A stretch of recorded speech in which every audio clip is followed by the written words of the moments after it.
नमस्कार मित्रों, हर हर महादेव। स्वागत है आप सभी का हमारे YouTube चैनल में। तो तुला राशि वालों, नंदी देव के कान में बोल दे यह 3 शब्द और फिर देखिए चमत्कार। महादेव तक आपकी मनोकामना शीघ्र से शीघ्र पहुंचेगी और उसका समाधान भी अवश्य होगा। आज की वीडियो में कुछ ऐसी खास बातें बताएंगे जिनसे आप अनजान हैं और आप गलत तरह से पूजा पाठ कर रहे हैं।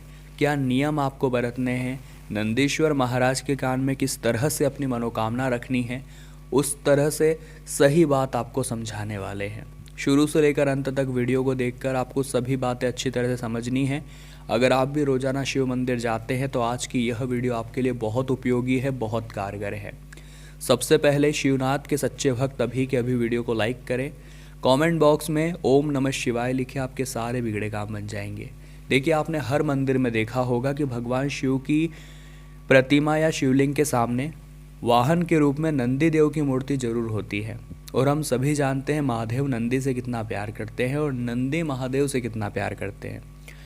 महादेव के अगर सर्वश्रेष्ठ भक्तों की गिनती की जाए तो उसमें नंदी महाराज का नाम जरूर आएगा। और उन्हें एक ऐसा पद मिला है, एक ऐसी उपाधि मिली है जो वाकई में बहुत सौभाग्यशाली है। जिस प्रकार भगवान शिव के दर्शन और पूजन का महत्व है, उसी प्रकार से नंदी का दर्शन करना भी बहुत ज़रूरी है। अगर आप महादेव की शिवलिंग पर एक लोटा जल चढ़ा रहे हैं तो उसके तुरंत बाद नंदी देव की पूजा करनी बड़ी ज़रूरी है, या उन्हें भी थोड़ा बहुत जल चढ़ाना, या यूँ कहे तो उनके प्रणाम करना एटलीस्ट बहुत ज़रूरी है। भगवान शिव आपकी मनोकामना शीघ्र पूर्ण कर देंगे अगर आप उन्हें नंदी देव के कान में बोल देते हैं। अब आपके मन में सवाल आ रहे होंगे कि जब हम महादेव के मंदिर जा रहे हैं, वहाँ स्वयं महादेव उपस्थित हैं, तो हम नंदी देव के कान में हमारी प्रार्थना क्यों बोले, हम तो सीधा महादेव को बोलेंगे। तो उसका भी बहुत बड़ा कारण है। आप इतना ध्यान रखिए कि महादेव ने स्वयं नंदी को यह वरदान दिया है कि जो तुम्हारे कान में आकर अपनी मनोकामना कहेगा, उस व्यक्ति की सभी इच्छा सीधा मेरे तक पहुँचेगी और सीधा उसे मैं पूरा करूँगा। उस मनोकामना को शीघ्र से शीघ्र पूरा करने की जिम्मेदारी फिर मेरी हो जाएगी। और ग्रंथ क्या कहते हैं, जरा उस पर भी राख डाल लेते हैं।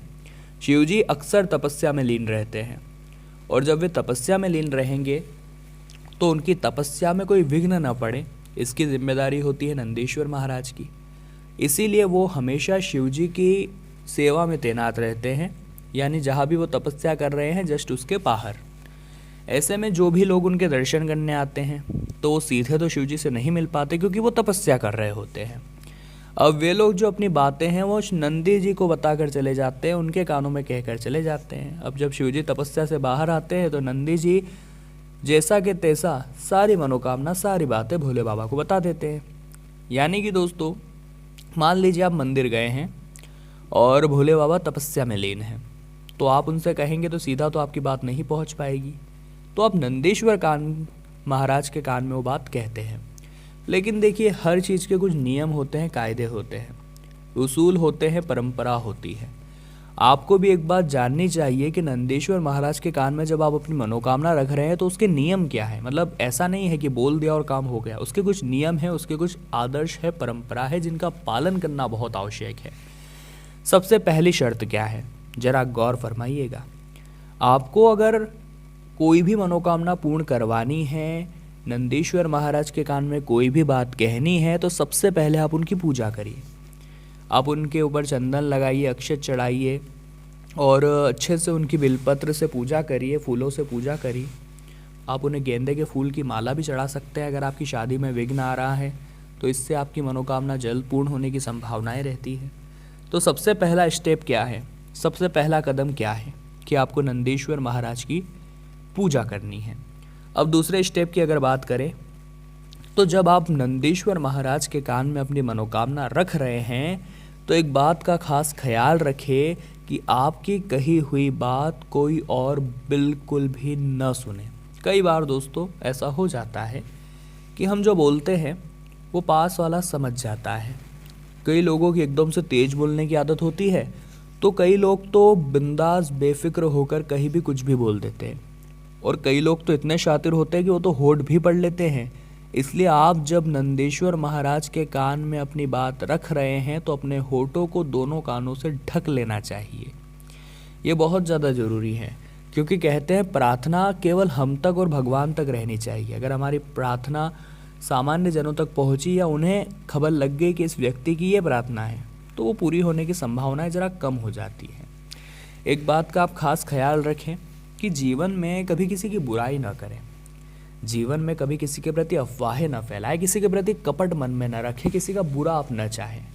अब बहुत सारे लोग इतने उल्टे होते हैं, इतने खराब होते हैं या इतनी असुरी प्रवृत्ति वाले होते हैं कि नंदीश्वर भगवान के कान में भी वो दूसरों का बुरा करने की प्रार्थना कर जाते हैं। जी हाँ दोस्तों, ये सच्चाई है, ऐसा होता है। मान लीजिए आप किसी से जल रहे हैं और आप नहीं चाहते कि उसकी तरक्की हो, तो आपने नंदीश्वर भगवान के कान में कह दिया कि वो व्यक्ति बर्बाद हो जाए, वो व्यक्ति गिर जाए, उस व्यक्ति के साथ ऐसा हो जाए, वैसा हो जाए। ये गलती भूल कर भी मत करिएगा, क्योंकि फिर बहुत बड़ी गड़बड़ होने वाली है। फिर महादेव ऐसा रूप अपना दिखाएंगे कि आपकी सिट्टी बिट्टी गुम हो जाएगी। इसलिए दोस्तों, जीवन में कभी किसी की बुराई ना करें। वो व्यक्ति अगर सफल हुआ है तो अपनी मेहनत के आधार पर सफल हुआ है। अगर वो व्यक्ति सफल हुआ है तो उसने आपसे पैसे तो नहीं लिए, उस व्यक्ति ने आपका बुरा तो नहीं किया, आपके मान सम्मान को ठेस तो नहीं पहुंचाई, फिर आप उससे क्यों चलते हैं? तो यहीं पर जीवन में सोच में सुधार करने की ज़रूरत है। हमारा जीवन भी शानदार हो सकता है, लेकिन हमारी खुद की आदतें इतनी ख़राब है कि क्या ही बताएं। अब दोस्तों, सवाल आपके मन में और आ रहे होंगे, जैसे कि किस कान में हमें अपनी मनोकामना रखनी चाहिए, दाएं कान में या बाएं कान में? तो वो भी आप बहुत ध्यान से सुनिए। जब भी आप नंदी के कान में अपनी मनोकामना कह रहे हैं तो आपको अपने उनके बाएं कान में अपनी मनोकामना कहनी है। इसका महत्व थोड़ा ज़्यादा है। हम आपको बता चुके हैं, अपने जो हाथों से, दोनों हाथों से होठों को ढक लेना है ताकि आपके कोई होठ ना पड़ पाए। बहुत धीरे से बोलना है ताकि कोई आपकी बात ना सुन पाए। केवल नंदीश्वर महाराज के कान में बात जानी चाहिए। साथ ही साथ जब आप मनोकामना बोल रहे हैं और आपने बोल दी, उसके बाद उन्हें कुछ भेंट चढ़ाना बड़ा ज़रूरी है। भेंट में आप फल चढ़ा सकते हैं, धन चढ़ा सकते हैं, प्रसाद चढ़ा सकते हैं, लेकिन ये बहुत ज़्यादा ज़रूरी है। इतना आप ध्यान रखिएगा। बहुत सारे लोग नियम का पूरी तरह से पालन नहीं करते और बाद में काम नहीं होता तो कोसते हैं कि भगवान तूने मेरा काम क्यों नहीं किया। अब बोल रहे हैं दोस्तों बहुत ज़बरदस्त शब्द जो आपको नंदीश्वर महाराज के कान में अंतिम समय पर बोलना है। मनोकामना बोलने के बाद यही शब्द आपको कहने हैं, और वो है, हे नंदी देव, महादेव के सबसे प्रिय भक्त, हमारी मनोकामना पूरी करो। जी हाँ दोस्तों, आपको सिर्फ इतना बोलना है, हे नंदी महाराज, हमारी मनोकामना पूरी करो। अब जैसे ही महादेव तक आपकी मनोकामना जाएगी तो संभावना पूरी है कि आपका काम जरूर होगा, क्योंकि वे उनके सबसे खास भक्त हैं। और जब स्वयं महादेव ने वरदान दे दिया कि आपके कान में जो भी कुछ बोलेगा वो सीधा मेरे तक आएगा, तो फिर घबराने की बात ही क्या है। वरदान कभी झूठे नहीं जाते, और एक बार जो महादेव ने वरदान दे दिया फिर तो उसका कहीं ना कहीं कुछ तो मतलब है। आप बस विश्वास कायम रखिए। देखिए, लोगों का आज के ज़माने में भगवान पर विश्वास कायम नहीं हो पाता, यानी उनके जीवन में भटकाव बड़ा होता है। उनके जीवन में बार बार वो भटकते बहुत ज़्यादा है। कोई किसी और के भगवान के पास चला जाता है, कोई दूसरे धर्म के भगवान के पास चला जाता है। अगर पेशेंस रखे, धैर्य रखे, तो समय आने पर नतीजे आते हैं, और ये नतीजे वाकई में चौंकाते हैं। आपको चाहिए कि आप बस एक लोटा जल घर से ले जाकर शिवलिंग पर अर्पित करें। बहुत सारे लोग हैं जिन्हें इतना करने में भी आलस्य आता है। वे वही शिवलिंग के पास मौजूद जल शिवलिंग पर चढ़ाकर खुद को 30 मार खान समझते हैं। देखिए दोस्तों, शिवजी का ही लेकर शिवजी पर अर्पित कर दिया तो क्या अर्पित किया। अपने घर से एक लोटा जल लेकर आइए, और अगर आसपास ही मंदिर है तो नंगे पैदल चल कर जाइए, नंगे पाँव चल कर के जाइए। फिर देखिए आप ज़िंदगी कितनी संवर जाती है।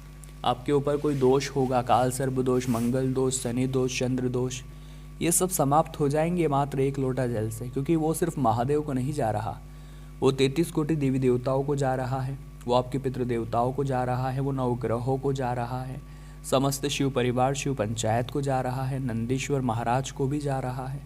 तो एक लोटा जल, सोचिए कितनी जगह आप पुण्य का काम कर रहे हैं। तो इस अवसर से, इस मौके से हमें पीछे नहीं हटना है, इतना आप ध्यान रखिएगा, और हमें इसका भरपूर इस्तेमाल फ़ायदा उठाना है।